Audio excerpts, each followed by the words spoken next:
Hello, everybody, and welcome to EMR Insights. I'm your host, Scott Ferguson, and this is the Internet's most insightful program about making the transition to EMR. I'm here today with my good friend, William Sester. William, why don't you tell everybody, who you are, what you do here at the practice. Tell them a little bit about your clinic. Sure. I'm the business administrator here at Birmingham Heart Clinic. We're a 9-physician cardiology group located right on the edge of Trussville, Alabama. We have a few physician extenders here as well, but a very high volume practice. Probably see 150 a day, I'd say, that come through here on the clinic and diagnostic side.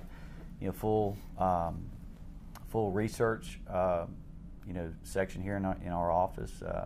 We participate in a lot of research studies and whatnot as well. So kind of all walks of life. Busy diagnostics, busy clinic, and getting the research side busier and busier. When did you guys make the transition to electronic records? January 2009, January 26, 2009. So that specific date. Yeah, you kind of remember those dates. That was actually the day we went live. We went with Greenway Medical Technologies, their Prime Suite product. We went live with the practice management on January 6, 2009. And then we went live March 23rd, 2009 with the EMR piece. And what we chose to do here for implementation was we took 4 of our 9 doctors up first. So everybody kind of has their, absolutely, everybody has their way of doing it.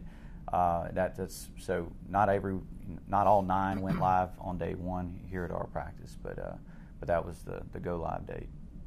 What was the process like in going through the vendor selection? How long did y'all take? Y'all did your homework and really kind of pared down some vendors. For folks that haven't gone through that process yet, because there's a lot of folks out there that haven't yet, what would you say, how would you describe the process, and what kind of tips would you recommend? What worked well? What were things, if you had to do it over again, that you might say, well, we might do it this way? Well, number one, network, professionally network, talk to your peers that have done it. You're looking at a time frame of, I would say, at the least 6 months, to truly do your due diligence and learn what it is you're actually looking for, and then to look at all the top products that are out there for your specialty and for the market in general. But none of us know it all. Everybody has different backgrounds, different levels of experience. I've got about 9 years or so of doing this, but this was my first, implementation of an EMR. So, you have to reach out to people that people that have done it. You say how long. I was in Dothan, Alabama, in the first time I ever met Greenway. So you kind of remember those things, and that gives you a head start when you start the process. Your trade shows, all your conferences you attend, MGMA, ACC meetings, whatever. It just kind of gives you a head start. But we took over, I would say it's safe to say we took well over a year to do it. If you start with me kind of bringing a list together of potential vendors that I deemed appropriate, and then working with physicians and getting them involved, and then some of them came up with some that we wanted to look at and whatnot. But it took over a year for us to from start to finish, probably, to go through it, in addition to all the other experience that you brought forward, from past experiences, that just help, make the process smoother, I guess. Now, did you guys put together a committee, or did you have certain docs that were, looking at particular portions of the EMR and had opinions about this and that, or divide and conquer, or how did you go about it? We used myself, our clinical director, operations guy, he was involved. We used medical record staff members, but we had a key physician that was our physician champion for the EMR, EHR search. And the irony is, throughout the process of all the demos, I remember being in a demo. He probably won't appreciate me saying this, but it was like, you have the large screen, and it's almost like he was afraid to touch the mouse in front of everybody.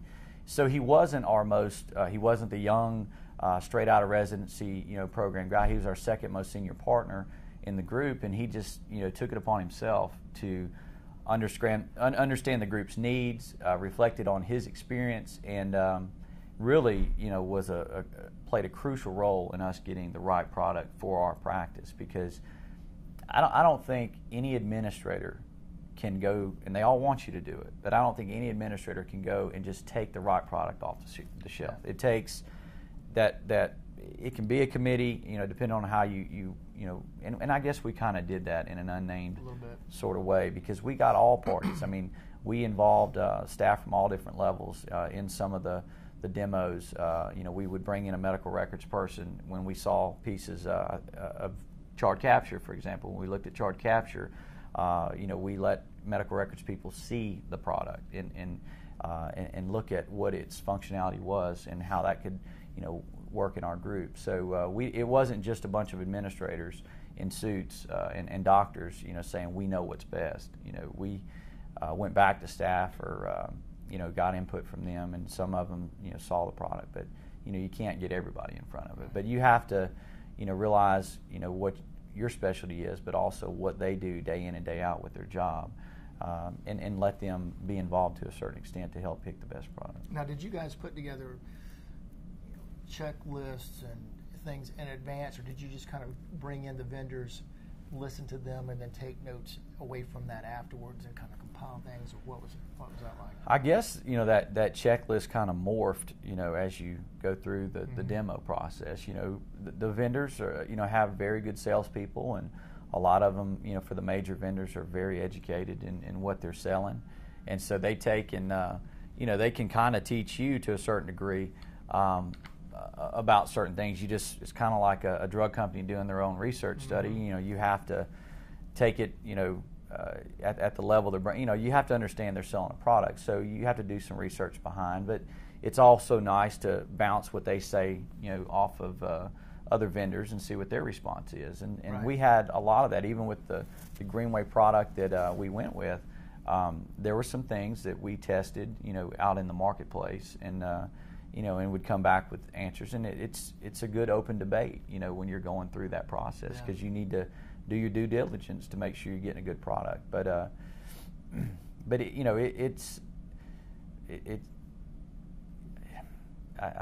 know. I kind of got lost in your thought there.